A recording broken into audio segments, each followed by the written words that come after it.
Election working অ্যালায়েন্সকে ধন্যবাদ আমাকে দাওয়াত দেওয়ার জন্য। যারা সামনে বসে আছেন প্রত্যেকের নাম বলতে গেলে অনেক সময় লাগবে, আমাদের অত্যন্ত শ্রদ্ধাভাজন ব্যক্তিবর্গ।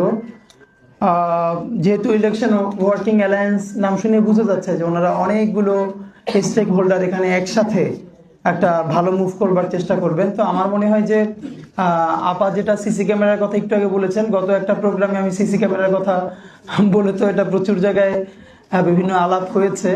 তো অফকোর্স সিসি ক্যামেরা মানে ভাবতেও কেমন লাগে যে 200 কোটি টাকার জন্য, মানে এটা বলাটা খারাপ, তারপরে বলি যে 200 কোটি টাকার জন্য যদি সিসি ক্যামেরা না হয়, ইলেকশন কমিশন চাইলে খয়রাত করতে পারে, আমরা খয়রাত ম্যানেজ করে দেব।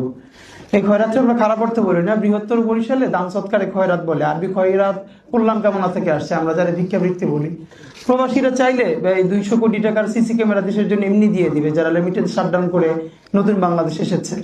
তো যদি তাদের পয়সার সমস্যা হয়, নিয়ত সহি থাকে, তাহলে ইনশাল্লাহ আমরা সবাই মিলে সিসি ক্যামেরার ব্যবস্থা করে দিতে পারবো। কিন্তু ব্যাপার হলো এই সিসি ক্যামেরাটা তারা অপারেট করবে কিনা। আর সিসি ক্যামেরা ইনস্টল করতে গিয়ে যদি সময় লাগে, তাহলে ইনস্টল করতে কেয়ামত পর্যন্ত লাগলে কেয়ামতের দিন ইলেকশন হবে, তার আগে ইলেকশনের দরকার নাই। মানে ব্যাপার হলো আপনি আবারও একটা ত্রুটিপূর্ণ নির্বাচন করবেন এবং সেই নির্বাচনে আপনি কারো না কারো সুবিধা দিয়ে পরবর্তীতে বয়স 70 হয়ে যাওয়ার পরেও সাবেক সচিব আপনি আবার একটা চুক্তিভিত্তিক নিয়োগে একটা প্রতিষ্ঠানের প্রধান হবেন, এই হলো ধান্দা। তো সচিবদের ব্যাপারে আল্লাহ তো আপনাদেরকে অনেক বড় বানাইছে, আমরা তো আপনাদের নাতিদের বয়সী অনেকের। তো আপনারা মানে বাংলাদেশের সমস্যাটা হলো একজন মানুষের জীবনে কত টাকা দরকার, এইটা জীবনে আমাদেরকে স্কুল কলেজে কোনোদিন শেখানো হয় না। মানে কয় টাকা দরকার, আমাদের বড়লোক হইতে হবে, কিন্তু আমাদের ঠিক কতটুকুন টাকা হইলে একটা ভালো লাইফ লিড করা যাবে, সেই টাকাটা ঠিক মতো খরচ করা যাবে, এইটা আমাদের শেখানো হয় না।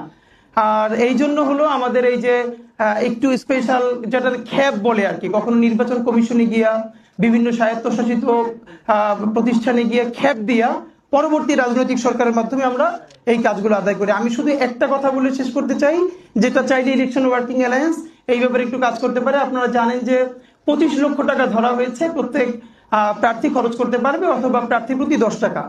তো আমার কথা হলো যে ধরেন এই যে 25 লক্ষ টাকা একজন খরচ করবে, কয় টাকা করলো বা করলো না, এইটা ধরার প্রক্রিয়াটাকে, এটা কি ইলেকশন কমিশনের কোনো ভ্যালিড কোনো প্রসেস আছে?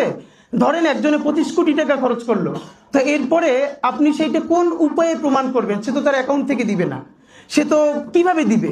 এরপরে ধরেন আপনি প্রমাণ করলেন যে না, সে টাকা খরচ করেছে, এরপর কি আপনি তার এমপি পদ বাতিল করতে পারবেন? তো এইটা আসলে সম্ভব না। এইটা না করে বরং কি কি করতে পারবে না এইটা আপনি তাকে বলে দেন। শুধু একটা বলি যে এই যে গত পরশু আমাদের এক বড় ভাই বললো যে শাহবাগে বিলবোর্ডটা খালি, তুমি 1 সপ্তাহ ওখানে ক্যাম্পেইন করো, আমি এটা তোমার হায়ার করে দিব। এরপরে শাহবাগ তো দূরের কথা, ঢাকা 8-এর মধ্যে যত